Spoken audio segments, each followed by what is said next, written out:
Manuel I era filho dos infantes Dom Fernando e Dona Beatriz e nasceu em Alcochete em 1 de junho de 1469.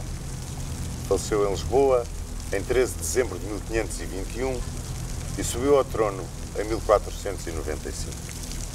E subiu ao trono sucedendo a Dom João II, de quem era primo e cunhado, por ser realmente, na linha sucessória, quem tinha toda a legitimidade para lhe suceder.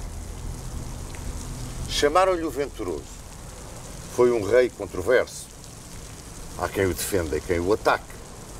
Quem diga que venturoso porque encontrou tudo feito. Quem diga que venturoso porque teve a ventura de encontrar no seu caminho homens extraordinários que levaram a glória de Portugal até aos píncaros. Venturoso porque ele também soube pôr a sua pedra na construção do edifício do Portugal da Epopeia.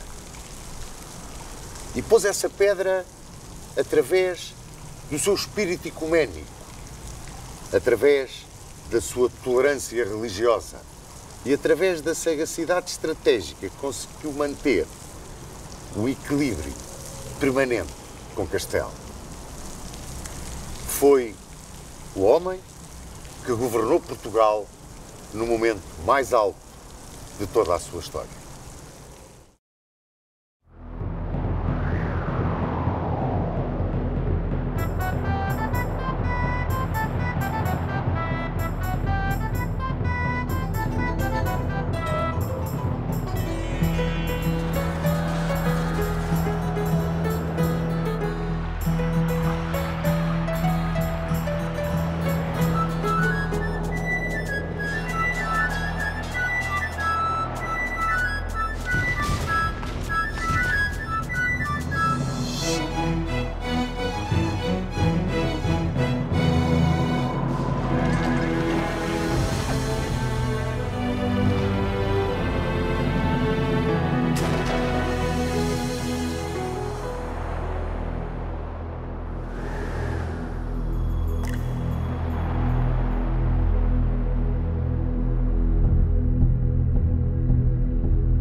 Dom Manuel I subiu ao trono em 1495 e imediatamente mandou informar Castela de que era o novo monarca de Portugal e, ao mesmo tempo, pedir a mão da infanta Dona Isabel, viúva do infante Dom Afonso, filho de Dom João II, para sua esposa e rainha de Portugal. Era sabida a paixão de Dom Manuel pela infanta castelhana, paixão que ele não tinha conseguido esconder mesmo durante a vida do primo. Mas agora, caminho aberto, sentado no trono, era a altura de realizar essa paixão.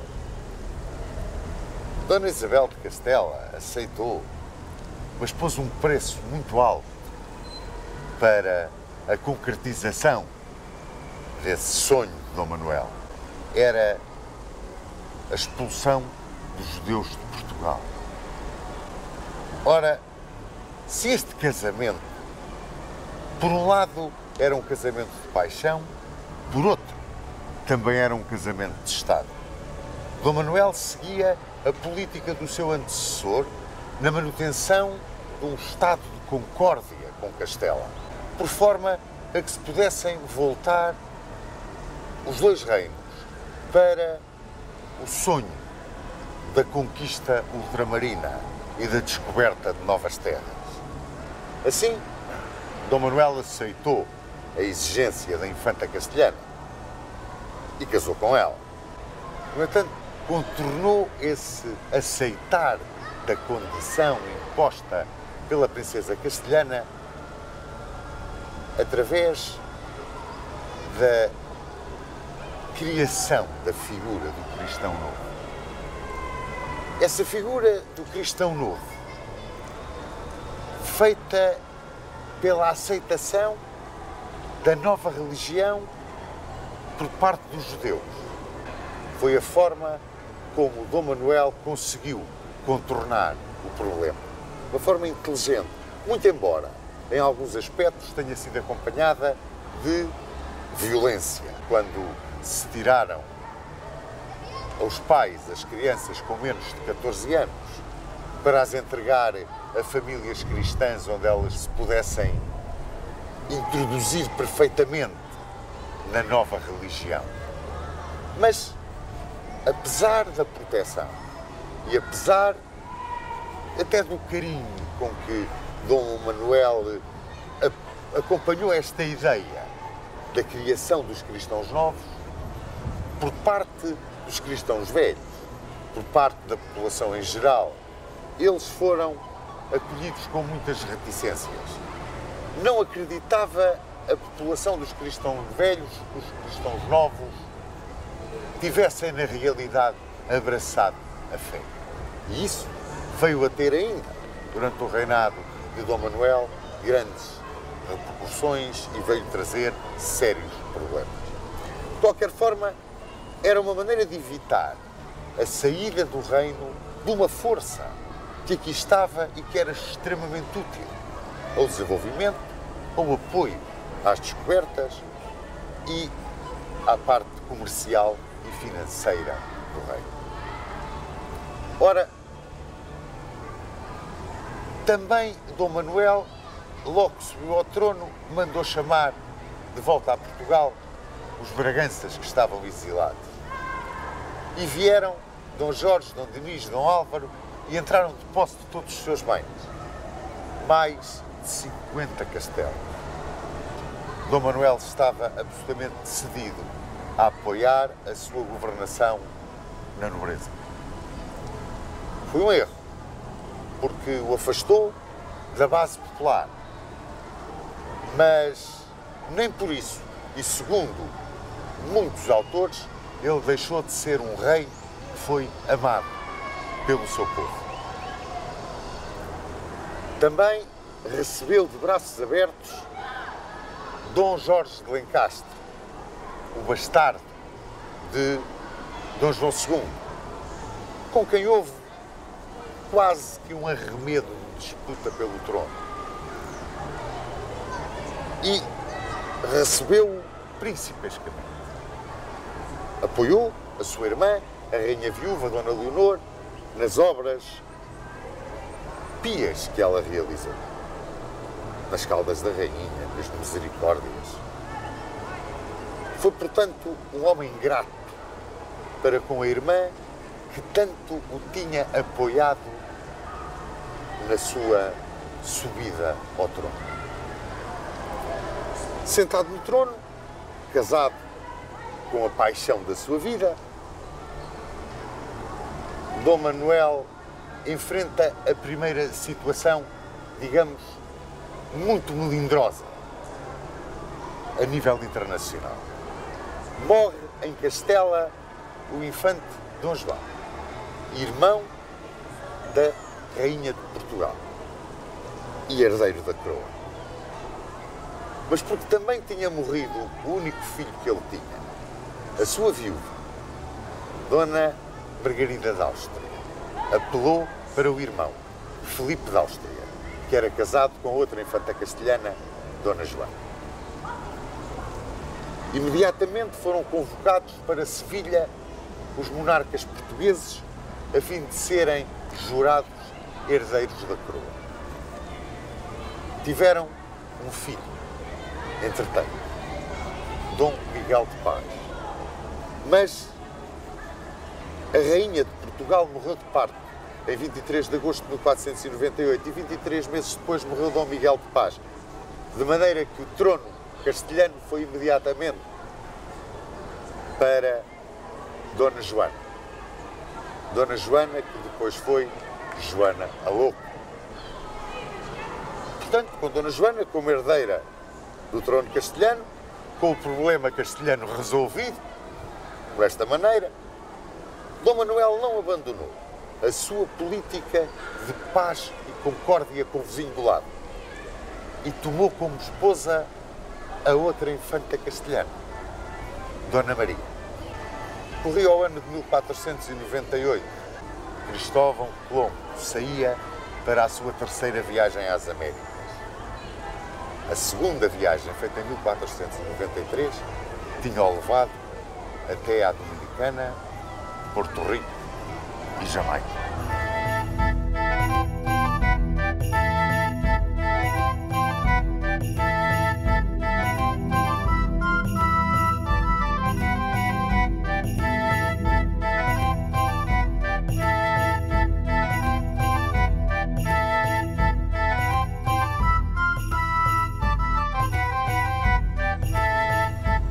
Em 8 de julho de 1497, iniciava-se muito cerca do lugar onde estamos, na Torre de Belém, iniciava-se a parte final da grande aventura da descoberta do caminho marítimo para a Índia.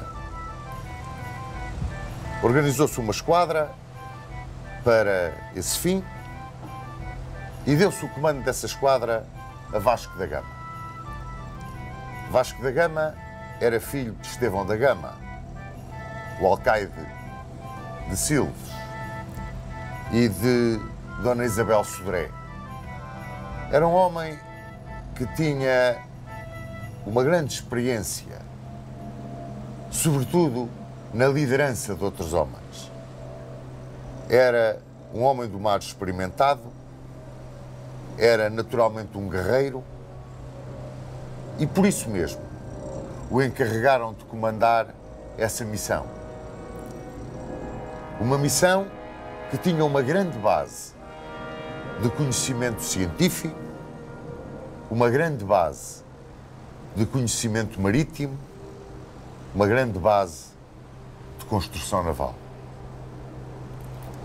A esquadra era constituída pelas naus São Gabriel, comandada por Vasco da Gama e que levava como piloto Pedro de Alenquer, a São Rafael, comandada pelo irmão de Vasco da Gama, Paulo da Gama, e que levava como piloto João Coimbra, a Bérrio, que era comandada por Nicolau Coelho e que levava como piloto Pedro Escobar, e a São Miguel, que era uma nau de mantimentos.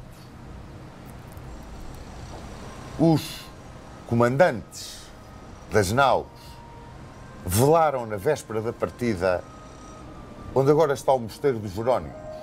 Estava ali uma pequena capela, era a capela de Nossa Senhora do Restelo. E a largada da esquadra da Índia fez-se no meio de uma grande angústia popular. Não se sabia os mistérios que esta esquadra ia encontrar, os monstros, os gigantes que iria enfrentar. Nem se percebia bem porque é que o Príncipe Perfeito tinha mudado o nome de Cabo Tormentoso para Cabo da Boa Esperança. Mas Dom Manuel sabia bem porquê. E também sabia porque é que Bartolomeu Dias não tinha concluído a viagem. Talvez porque lhe tivesse faltado pulso para dominar a revolta da tripulação depois de ter dobrado o cabo. E talvez tenha sido por isso que Bartolomeu Dias apenas acompanhou a esquadra da Índia até Cabo Verde, de onde saiu para São Jorge da Mina. A esquadra saiu, portanto, aqui, de Belém, e rumou às Canárias. Chegou lá uma semana depois. Das Canárias seguiu para Cabo Verde. Reuniu-se na ilha de Santiago novamente. A esquadra tinha aqui ido por saltos, por pequenos saltos. Aí deu-se a primeira grande manobra. A esquadra, quando saiu de Cabo Verde, para tomar o vento e dirigir-se ao Cabo da Boa Esperança, afastou-se da costa da África. Chegou muito perto do Cabo da Boa Esperança, à Angra de Santa Helena. E aí se deu o célebre episódio de Fernão Veloso, que Camões tão bem descreve nos Lusíadas. Veloso amigo, aquele monte parece mais fácil de descer que de subir, porque havia ali selvagens, indígenas. E Veloso foi ao encontro deles. E a reação dos indígenas foi tal que Fernão Veloso fugiu, ladeira abaixo, direito ao Batel, onde se tinha aproximado da Angra de Santa Helena. Dobraram então o cabo da Boa Esperança e chegaram à Angra de São Brás, já no Índio. Aí queimou-se a nau de mantimento, como constava do planeamento da viagem. E seguiram até ao Rio do Infante. Uma grande tempestade fez desarvorar a nau de Nicolau Coelho. Mas voltou-se a reunir a esquadra. Do Rio do Infante ao Rio dos Bons Sinais. E no Rio dos Bons Sinais começaram a ter conhecimento de que havia um grande comércio. Ali já tiveram a noção, porque já começaram a encontrar comerciantes que vinham do outro lado do Índico. Rumaram a Moçambique. Em Moçambique ouviram falar do turco, ouviram falar da sua força. Meteram pilotos e também meteram a traição a bordo. E um dos pilotos, arrependido de ir fazer destroçar a frota portuguesa contra as rochas, decidiu confessar a traição, foi punido por Vasco da Gama, mas levou-os a Mombaça e a Melinde. E em Melinde estabeleceu o Gama uma aliança. O rei de Melinde gostou tanto dos portugueses que deu ao Gama o anel que tinha no dedo. E estabeleceu com ele uma aliança e deu-lhe um piloto. O piloto que finalmente conduziu a esquadra a Calicut, onde a esquadra chegou em 20 de maio de 1498. Tinha Vasco da Gama concluído o grande sonho. Estava descoberto o caminho marítimo para a Índia. Mas este era só o primeiro passo. O conhecimento de que o caminho era por ali, era possível, tinha levado Dom Manuel a dar a Vasco da Gama prendas para os soberanos que iria encontrar e uma carta para o rei de Calcuta, Samorim. Mas aí é que começaram os problemas, porque Calcuta era um grande entreposto. Estavam ali mouros, turcos, comerciantes de vários lados, que viram nos portugueses um concorrente e um concorrente perigosíssimo. E começaram a intrigar. E o Samorim começou a antipatizar connosco. E essa antipatia tornou-se em hostilidade, umas vezes mais aberta, outras vezes mais velada. E tal foi aquela confusão que o Gama teve que sair à força da Índia. Saiu por Angediva Mogadoço, direito a Melinde. Em Melinde teve que se queimar outra nau. A tripulação já não chegava para tripular as 3 naus. E queimou-se a São Rafael. E na São Gabriel e na Bérrio regressou a esquadra a Portugal. E regressou fazendo a viagem de volta, novamente dobrando o cabo, e em Cabo Verde, Paulo da Gama adoeceu gravissimamente.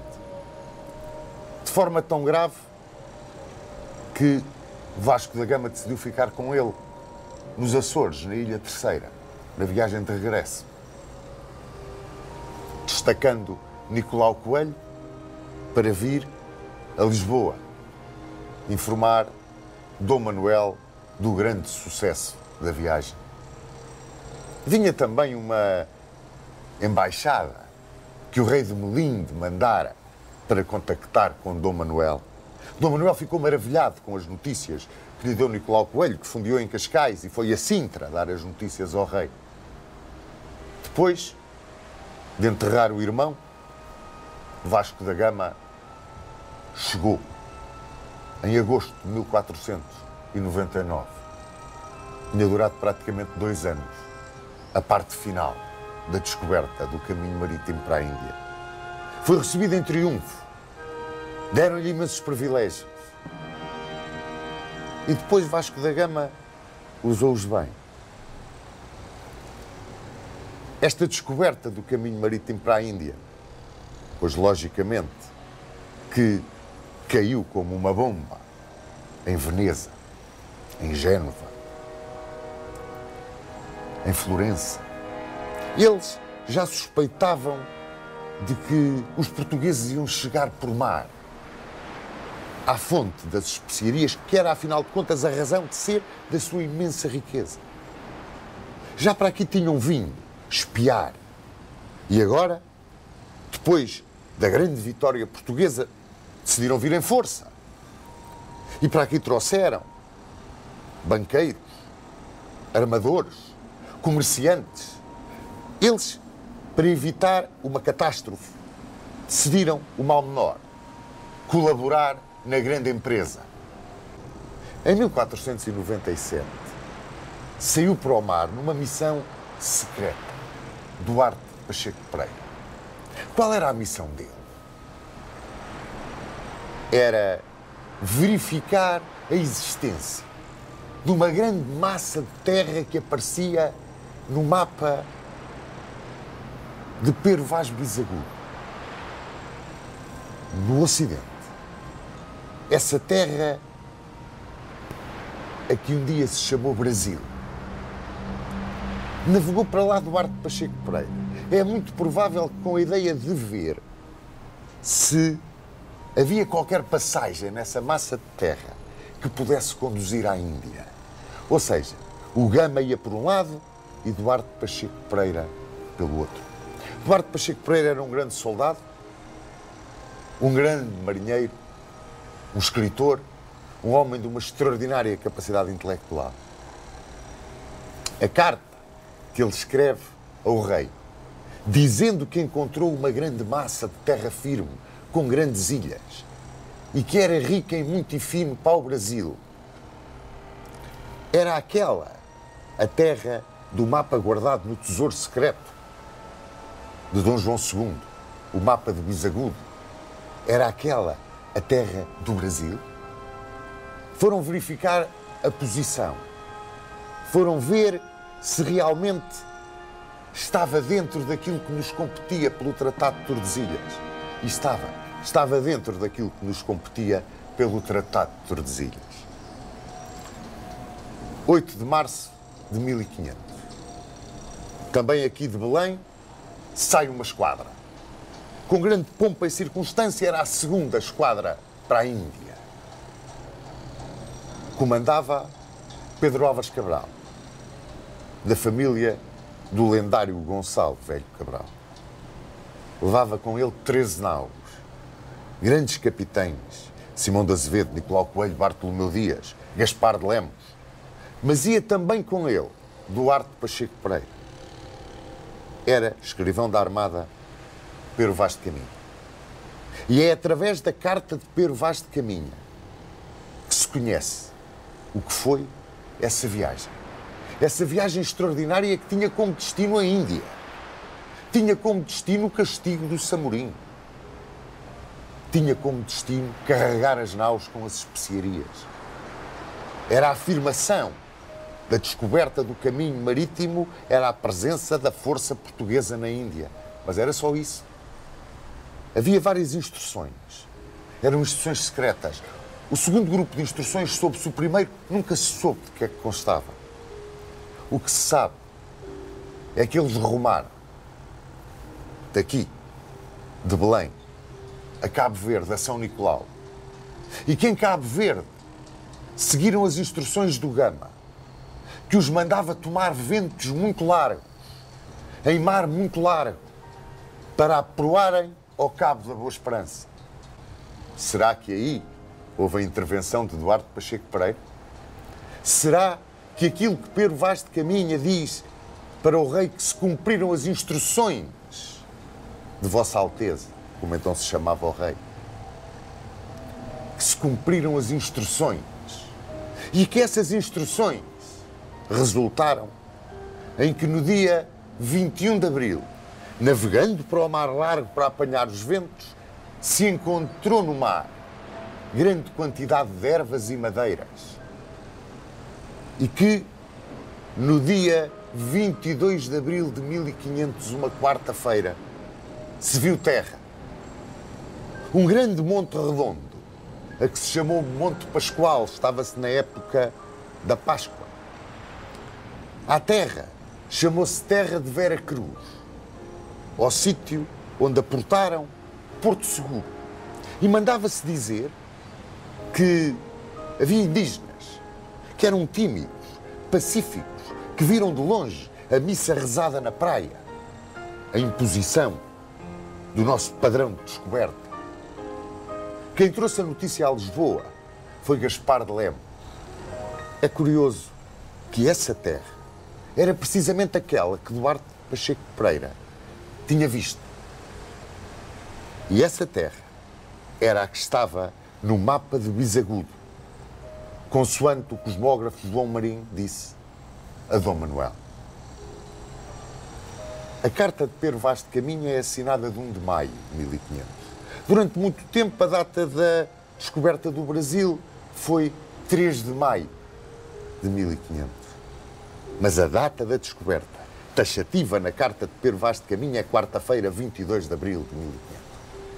E saía Pedro Álvares Cabral. Saía Pedro Álvares Cabral, direito à Índia. Dobrava ao Cabo da Boa Esperança, uma tempestade tremenda fez perder 4 naus, entre elas a de Bartolomeu Dias. Por Moçambique chegou a Melinde.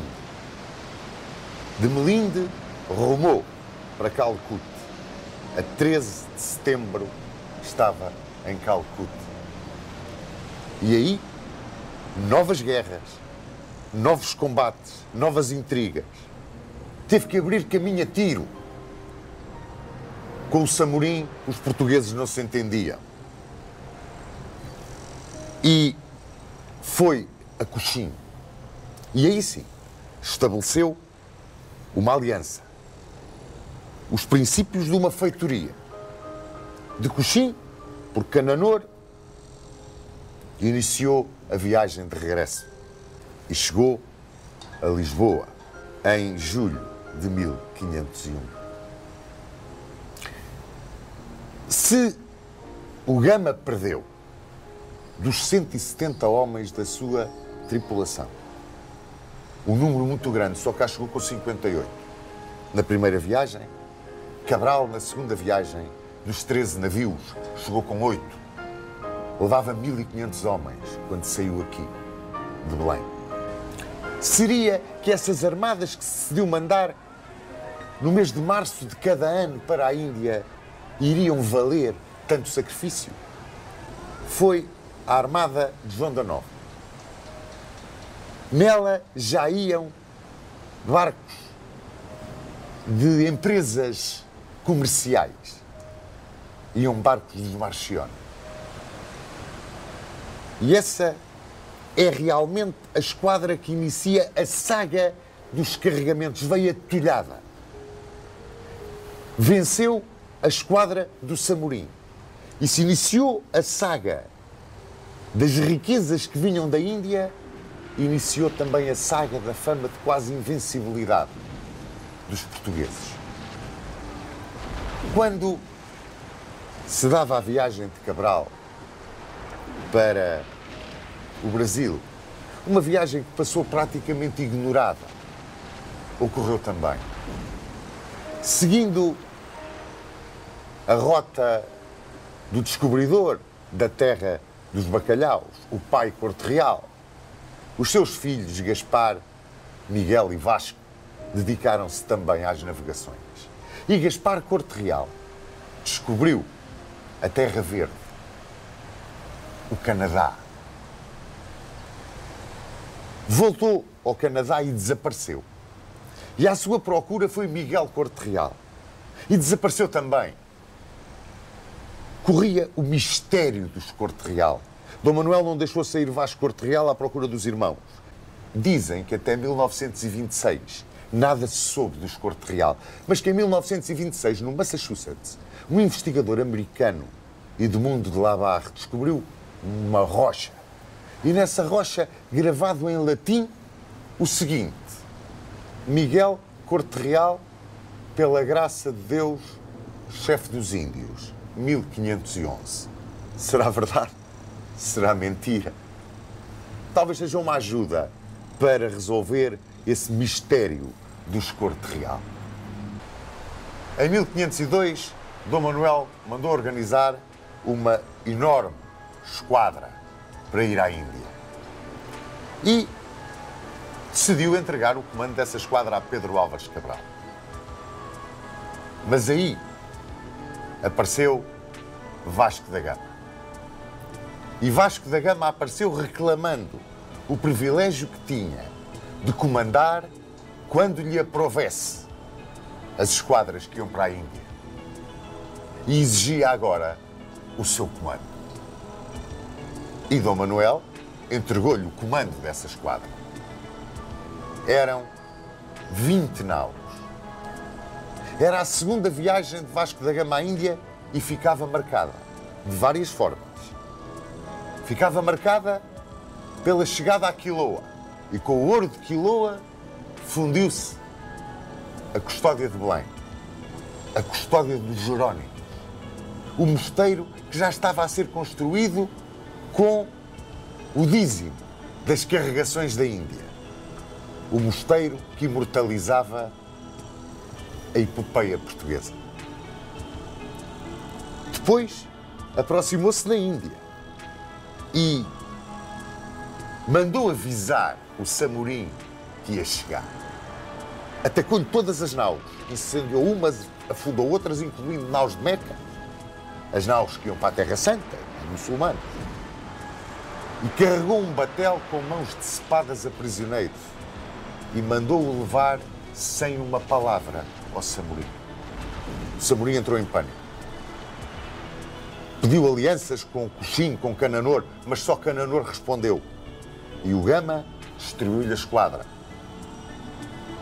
Marcava uma posição tremenda para os portugueses na Índia. A fama da crueldade portuguesa, a fama de serem intratáveis, mas também a fama de serem intratáveis para quem os atraiçoava e para quem não era leal e amigo. Porque para quem era amigo, como era o caso de Coxim, mãos largas. E com 11 naus, carregadas, atulhadas de ouro e especiarias, Vasco da Gama regressou a Lisboa.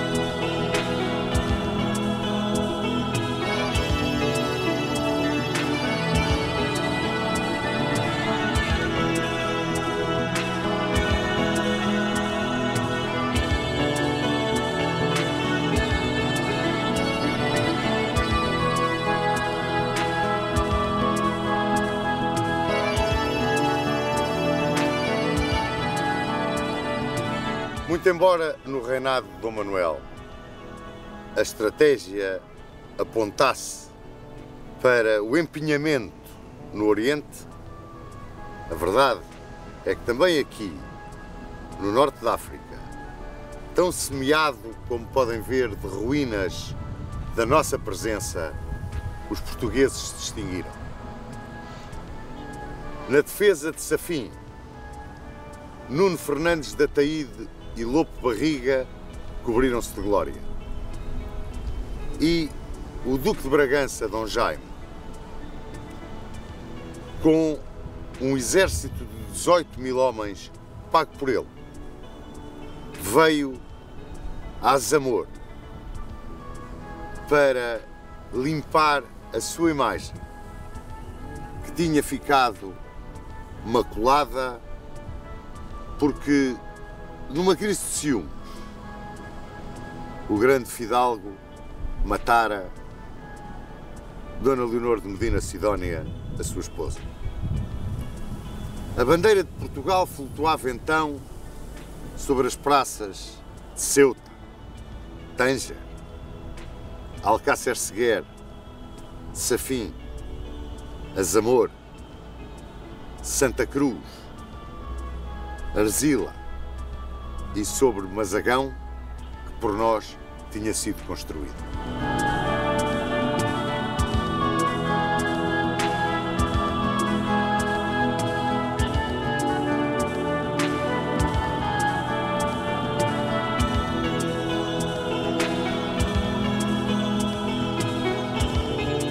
Em 1503 saíram para a Índia as esquadras de Francisco de Albuquerque, Afonso de Albuquerque e António de Saldanha.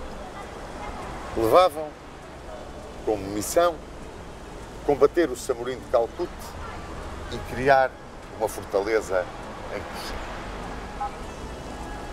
Dos três capitães, só Afonso de Albuquerque teve realmente um extraordinário sucesso. Francisco de Albuquerque viu a sua esquadra dispersa por uma tempestade, o mesmo sucedendo a António de Saldanha. Foi, aliás, um navio de António de Saldanha, comandado por Diogo Fernandes, se não me engano, o primeiro navio português que entrou em Socotorá. Mas Afonso de Albuquerque conheceu um extraordinário sucesso nessa sua viagem à Índia. Um sucesso que o levou a vencer o Samorim, a cumprir a missão de lançar os fundamentos da fortaleza de Cochim e a fazer uma feitoria.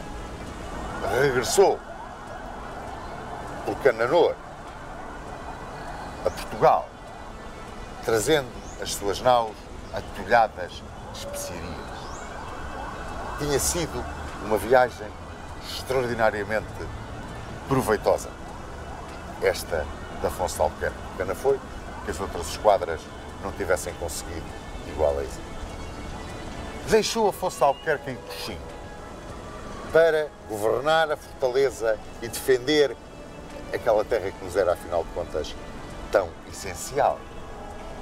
Duarte Pacheco Pereira foi o homem que definitivamente venceu o Samorim em 3 campanhas. Ganhou uma fama extraordinária. Regressou a Portugal na esquadra de Lopo Soares de Albergaria. Foi recebido triunfalmente e mandado como governador para a mina. Mas aí foram procurá-lo as intrigas, as invejas que campeavam na corte de Dom Manuel. Regressou ao reino sob prisão, foi infamemente tratado e no reinado seguinte morreu na miséria. Em 1505 decidiu Dom Manuel mandar para a Índia um vice-rei. Era uma forma de governar aquela manta de retalhos que, afinal de contas, nós íamos arranjando na Índia, de lhe dar consistência, de lhe dar unidade. E escolheu para vice-rei Tristão da Cunha, um brilhante guerreiro. Mas Tristão da Cunha adoeceu, teve um problema na vista, julgou-se que iria ficar cego. E teve que ser substituído. E foi substituído pelo filho do Conde de Abrantes, Dom Francisco de Almeida. Dom Francisco de Almeida tinha sido um herói em Toro, tinha combatido como voluntário em Granada. Era um homem por quem Dom João II tinha um grande respeito e uma grande confiança nele, entregou-lhe o comando da força que esteve pronta para ir discutir as descobertas de Cristóvão Colombo com Castelo. Dom Francisco de Almeida saiu para a Índia no comando de uma esquadra de 22 naus. Venceu o sultão do Egito, os árabes, os turcos, controlou a Maldiva, o Ceilão, criou fortalezas em Cochim, Cananor, Socotorá, até em Calcute. Acabou por conquistar, talvez, a nossa maior vitória naval de toda a história. Dom Francisco de Almeida tinha um filho, Dom Lourenço de Almeida, e não o poupava a esforços, nem o poupava a batalhas. E foi a ele que entregou o comando da força que foi a Shaul. E essa força, comandada por Dom Lourenço de Almeida, foi derrotada pelos turcos e Dom Lourenço de Almeida morreu em combate. Quando anunciaram ao pai a morte de Dom Lourenço de Almeida, Dom Francisco de Almeida disse apenas: quem comeu o frango tem de comer o galo ou matá-lo. E fez os turcos pagarem a morte do filho com uma verdadeira hecatombe. A hecatombe da Batalha Naval de Vigo, que abriu aos portugueses a talassocracia, o domínio do índio. Porque Dom Francisco de Almeida, muito antes dos ingleses e dos americanos, acreditava que quem dominava o mar dominava o comércio e quem dominava o comércio dominava a mulher. Portugal ia à procura disso mesmo, o comércio e o dinheiro. Um Portugal que, se até aí tinha exportado trigo, agora já começava a importá-lo.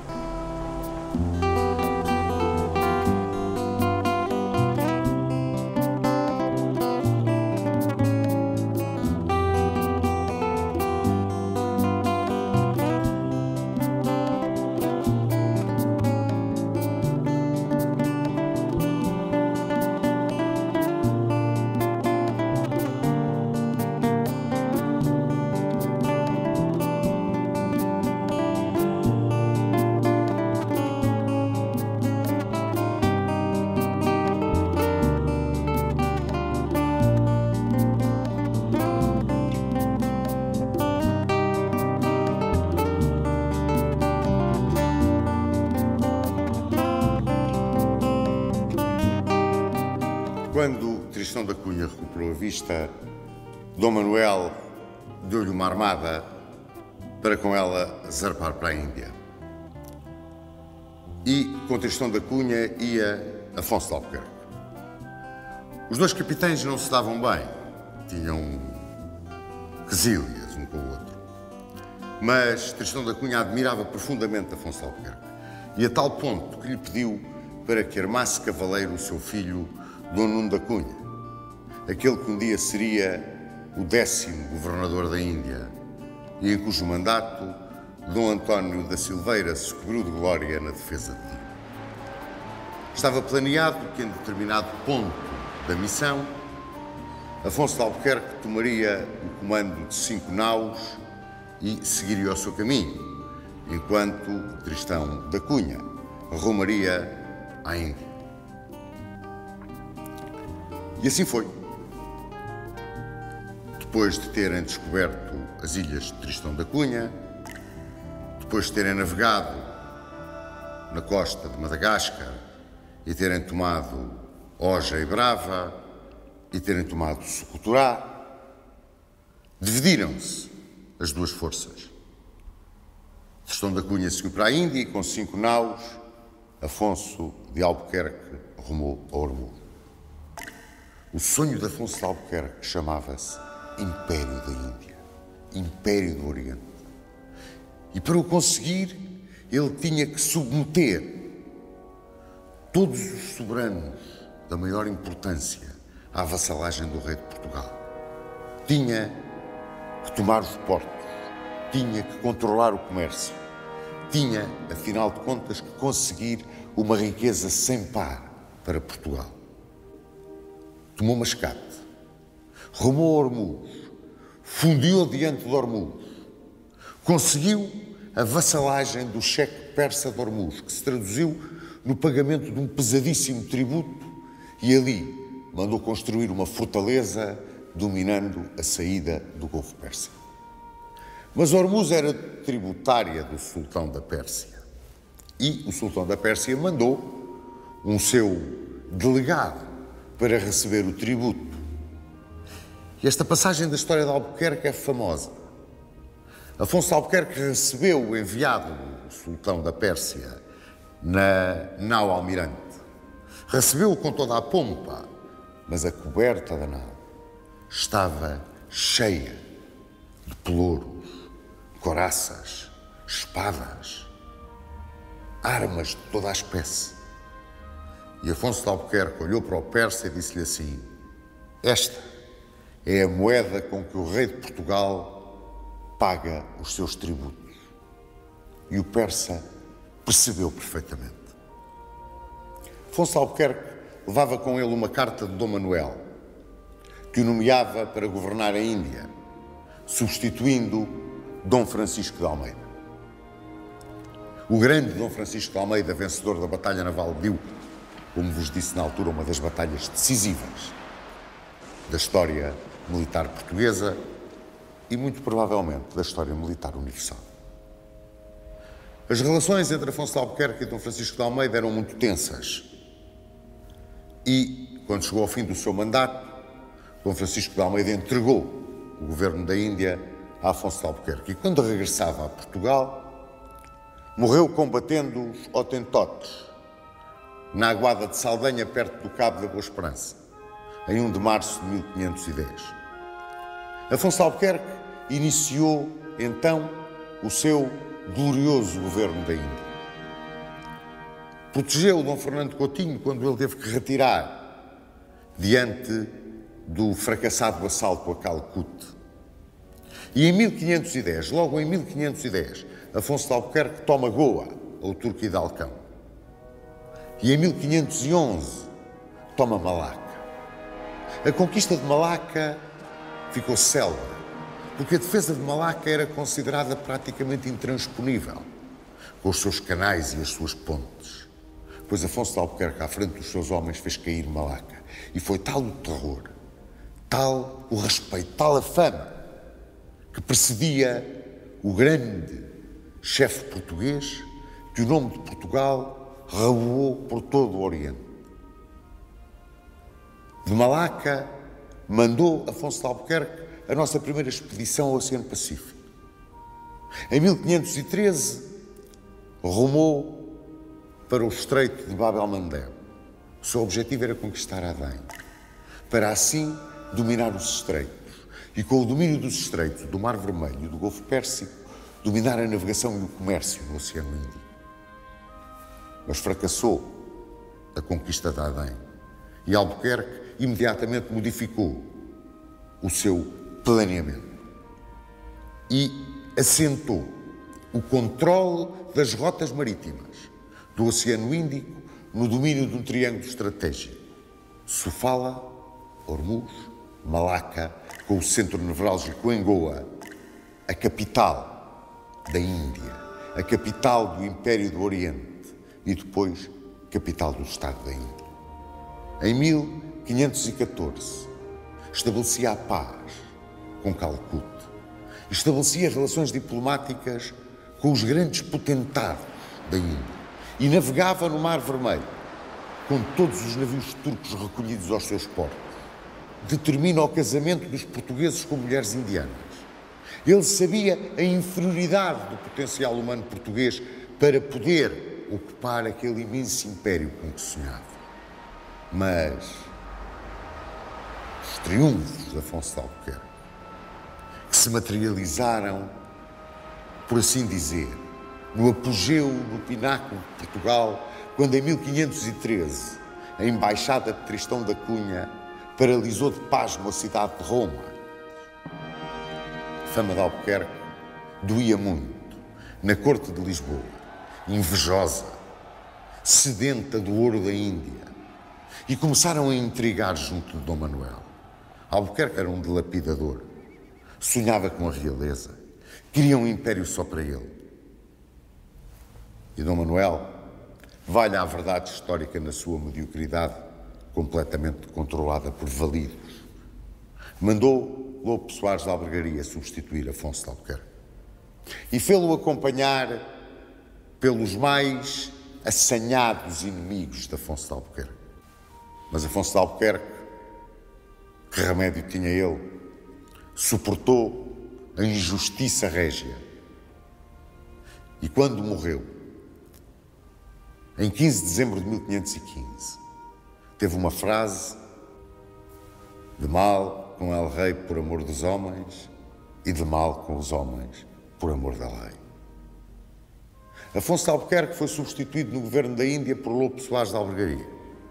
E depois chegou a vez de Diogo Lopes de Sequeira. E ambos seguiram a estratégia de Albuquerque, a combinação da diplomacia com a força militar, a mistura das raças, o entrar dentro do coração daqueles povos, o domínio das saídas do Mar Vermelho e do Golfo Pérsico, o controle do comércio e da navegação. Era a chave do Império do Oriente. Era o sonho realizado de Afonso de Albuquerque.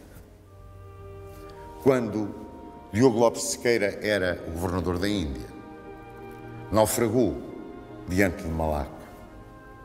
Com ele ia um grande marinheiro, um homem que sonhava que era possível navegar à volta do mundo. Com esse sonho apresentou-se a Dom Manuel, mas tal foi a forma como o venturoso o tratou, com desprezo, arrogância, que ele foi oferecer os seus serviços a Carlos V. E Carlos V abraçou esta ideia, deu-lhe todos os meios para ele a realizar. E coube à Espanha a glória da primeira viagem de circunnavegação. Chamava-se esse extraordinário marinheiro Fernão de Magalhães.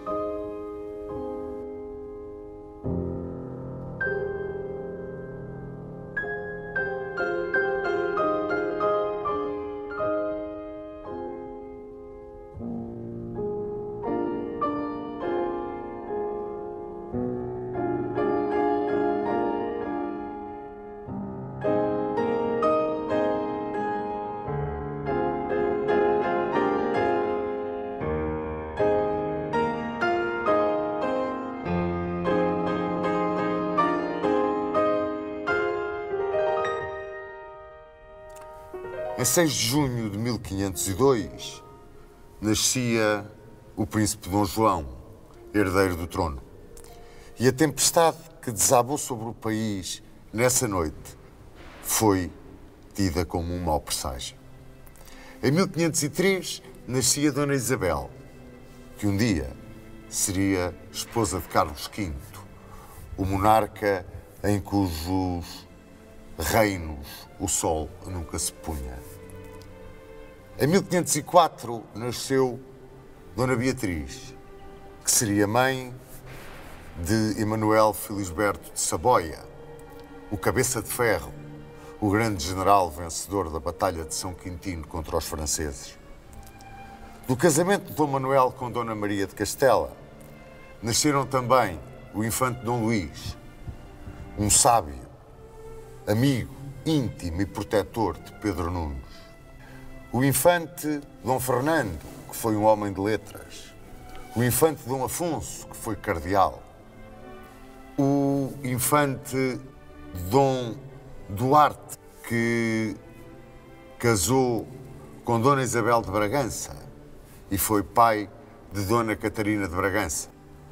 O infante Dom Henrique, que foi cardeal, inquisidor-geral e rei. Dom Manuel mandou compilar as suas ordenações para serem impressas.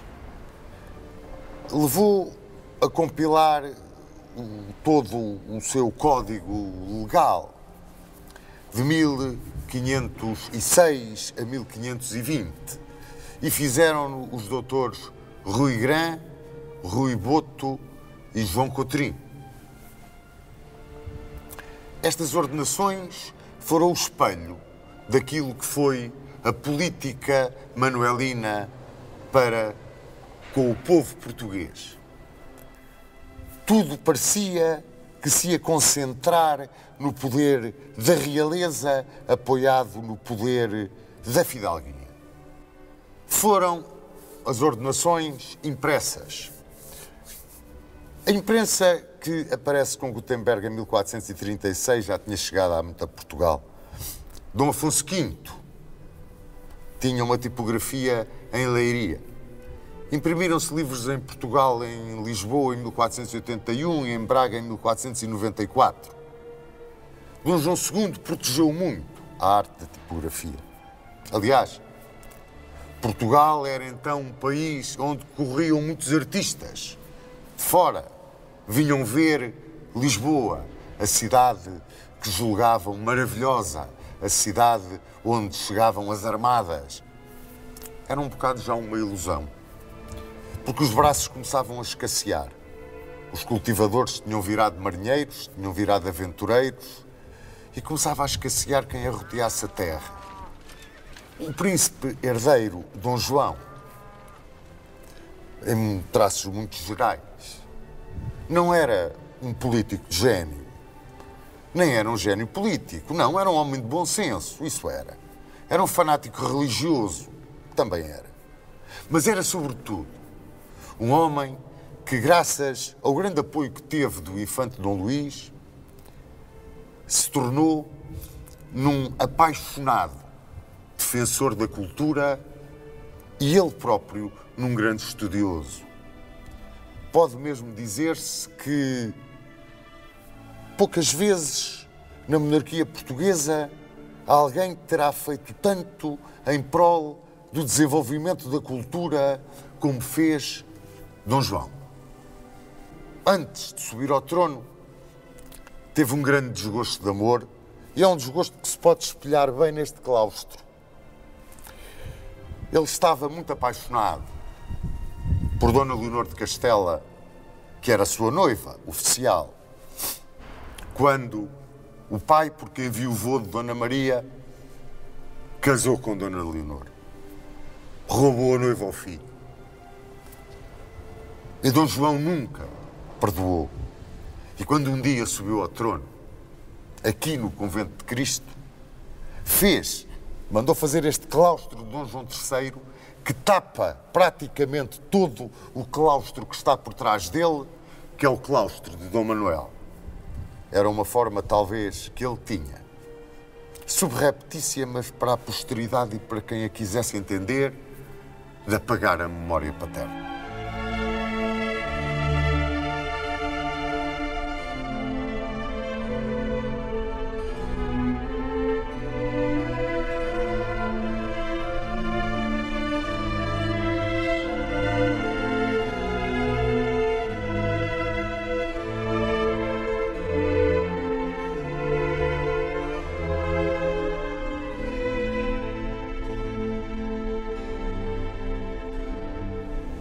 Lembram-se com certeza que os cristãos novos tinham sido quase uma invenção de Dom Manuel. Os judeus que tinham recebido o batismo, que abraçavam a fé cristã, mas em que os cristãos velhos não acreditavam, culpavam-nos de todos os males que aconteciam. E naquele final de 1505, princípio de 1506, uma tremenda peste assolou Portugal. A cidade de Lisboa estava de tal forma assolada pelo flagelo que a corte saiu com o rei para Avis e para Beja, para o Alentejo. Quando iam no caminho, chegou aos ouvidos do monarca a notícia de que em Lisboa, na capital do Império, tinha havido uma matança de cristãos novos. Ora, foi em janeiro de 1506 que isto sucedeu. E tudo começou com uma procissão que saiu da igreja de Santo Estevão e veio aqui para a igreja de São Domingos. Essa procissão que reuniu milhares de lisboetas. E quando aqui chegaram, fizeram aqui uma missa, suplicando a Deus que acabasse com a pestilência. E durante o ofício, alguém viu uma luz num relicário, num dos altares desta igreja, e disse que era milagre. E os frades que aqui estavam, os dominicanos, disseram que sim, senhor, era milagre. E esse milagre correu pela cidade. E havia quem só vivesse por causa daquela luz, que significava o fim do flagelo. No domingo seguinte, durante a missa, toda a gente vinha à espera de ver a luz no relicário.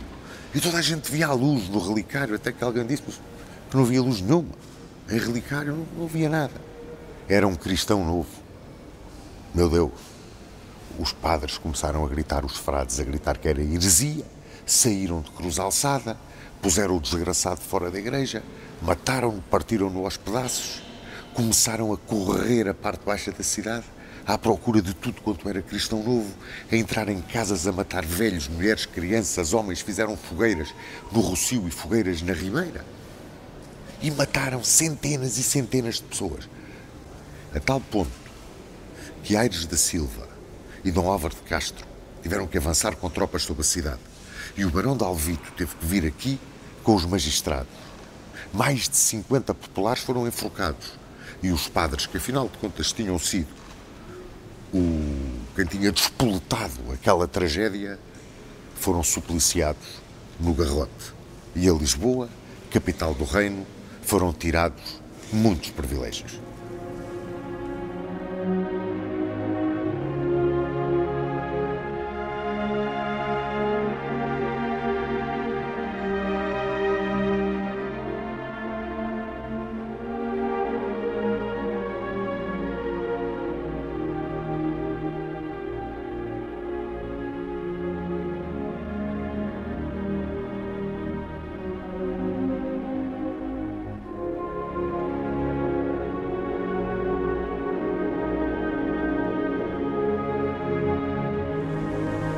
Em 13 de dezembro de 1521, morria em Lisboa, no Paço da Ribeira, que aliás mandara construir Dom Manuel I. Na altura da sua morte, ainda estava viva a sua irmã, a rainha Dona Leonor, viúva de Dom João II, que ele tanto apoiara nas obras de misericórdia no Hospital das Caldas da Rainha, na construção do convento da Madre de Deus, e que a quem dera o Paço de Santo Eloy como residência, e que agora tinha professado, estava no convento. E a rainha viúva Dona Leonor tentaram casá-la com o novo monarca. Afinal de contas, tinha sido noiva dele. Mas Dom João III disse que a quem tinha chamado mãe não podia chamar mulher. Agora, na sombra de Dom João III, aparecia um homem que foi importantíssimo na governação de Portugal e aparecia na qualidade de ser o novo valido do novo monarca, Pedro de Alcáçova Carneiro. Dom Manuel I, o Venturoso, que morria no apogeu da fama de Portugal. Dominou como rei tudo quanto quis. Encontrou muita coisa feita, não há dúvida nenhuma, e nisso foi extraordinariamente venturoso, mas também houve muita que ele fez. Não soube, no entanto, ser grato. A forma como tratou Duarte Pacheco Pereira, o Aquiles lusitano, para já não falar de como tratou Afonso de Albuquerque, o homem que fez o Império girar em torno de Goa, no Triângulo, esse triângulo estratégico com que dominámos o Oceano Índico, Fernando Magalhães. No entanto, este homem, tão controverso, foi marcante na forma como os problemas judaicos foram tratados pelos portugueses. Por um lado, abrindo aos judeus a possibilidade de ficarem abraçando a religião cristã. Esta figura controversa ocupa um lugar brilhantíssimo na história.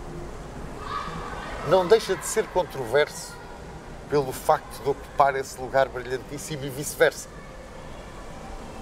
Mas aqui, onde estamos agora, nos Jerónimos onde repousa, nos Jerónimos que mandou construir como símbolo da epopeia a que presidiu, paira o espírito de Dom Manuel. E paira com ele o ponto mais alto da história de Portugal.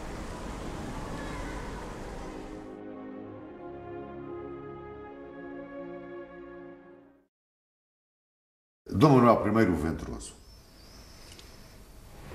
foi o pináculo da história de Portugal. No seu reinado, Portugal atingiu o ponto mais alto da sua trajetória até hoje. Gostava de saber duas coisas, Sr. Duarte. Primeiro, parece-lhe que Dom Manuel não é mais do que o sucessor consorte feliz de Dom João II e que, em si próprio, foi um homem vulgar? Realmente tem alguns problemas de caráter graves, nomeadamente o modo injusto como tratou alguns dos grandes descobridores e heróis da sua época. E vários dos grandes heróis da época não foram maltratados por ele.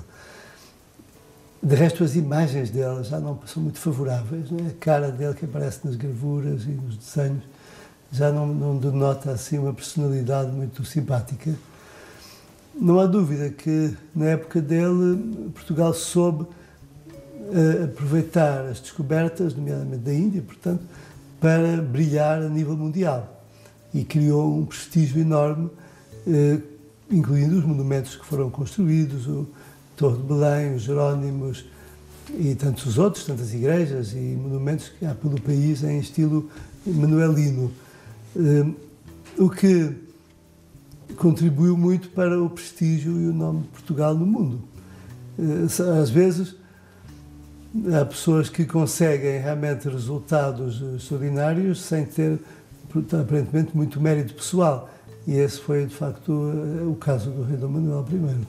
Uma das coisas que muito tem acusado o Sr. Dom Manuel é da forma subreptícia como ele, ao procurar manter os judeus em Portugal, criou um problema a Portugal, o problema dos cristãos novos. Realmente, até essa época, os judeus e os mouros em Portugal viviam tranquilamente a sua religião, embora houvesse o desejo da parte das autoridades que eles se convertessem, mas ninguém era obrigado a converter-se. E tinham cargos importantes no governo, como exatamente o caso do ministro Dom João V, e havia normalmente os médicos do rei, eram judeus, tinham um grande prestígio na sociedade. Ao casar-se com a infanta espanhola, ele foi obrigado pelos sogros e pela mulher a assinar a lei da conversão obrigatória dos judeus. Ora, isto, a conversão obrigatória, vai contra os princípios de Cristo. Cristo nunca quis que ninguém se convertesse à força. Isso é uma lei para outras religiões, não é para a nossa. E o que aconteceu? Os judeus mais ricos e mais importantes, enfim, pois eles tiveram um prazo, creio que foi de 2 anos, para decidirem se queriam converter-se ou se queriam ir embora. Foram-se embora. E ficaram os pobres, os que não tinham dinheiro para comprar a passagem, os que não sabiam para onde ir. Ficaram e então lá foram metidos todos nas igrejas e tudo batizado. E isto causou um enorme problema ao país durante bastante tempo, que foi as pessoas que tinham problemas com alguém de ascendência judaica levantavam dizendo: este sujeito é um cristão novo, não é um bom católico, pratica o judaísmo às escondidas, e acusavam-no à Inquisição.